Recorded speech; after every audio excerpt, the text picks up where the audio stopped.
এটা হচ্ছে সেই পদ্মা নদী, চাঁদপুর জেলার মতলব উত্তরে অবস্থিত 60 নল এলাকায়, মানে 60 নল, এটা এই এলাকাটা 60 নল। এই নদীর মাঝখানের পরই হয়ে ওই পারে হচ্ছে গিয়া বড়চর, তার ওই দিকে হচ্ছে শরীয়তপুর, এটা হচ্ছে বড়চর, এটা মতলবই পড়ছে। তারপর বড়চর পরেই এটা হচ্ছে মুন্সিগঞ্জ, ওই মাথা হচ্ছে মুন্সিগঞ্জ, যেটা ওই সীমানা থেকে মুন্সিগঞ্জ আরম্ভ। এই অল্প একটু দ্বীপ আছে ওই পারে বড়চর, যেটা মতলব এই মতলব থানার আন্ডারেই। আর এটা হচ্ছে 60 নল, এটা হচ্ছে 60 নল গ্রাম।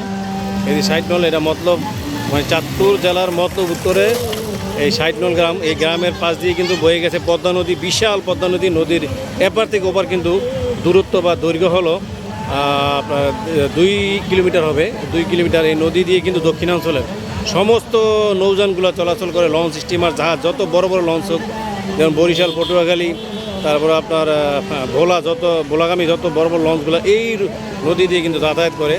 ঈদ উপলক্ষে ঈদের যে ঈদ ভ্যাকেশন কাটানোর জন্য মানুষ যারা গ্রামে আসছে তারা কিন্তু বিনোদন নিতে এই নদীর পাড়ে আসছেন।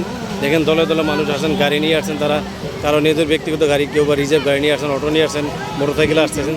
তারা এখানে আনন্দ উপভোগ করতেছেন এই নদীর পাড়ে। এই নদীর যে একটা প্রাকৃতিক সৌন্দর্য নদীর তীরে, সেটা কিন্তু উপভোগ করতেছেন নদী এলাকায় ঘোরাঘুরি করার জন্য। এই নদীর অপরূপ সৌন্দর্য, সেই সৌন্দর্য উপভোগ করার জন্য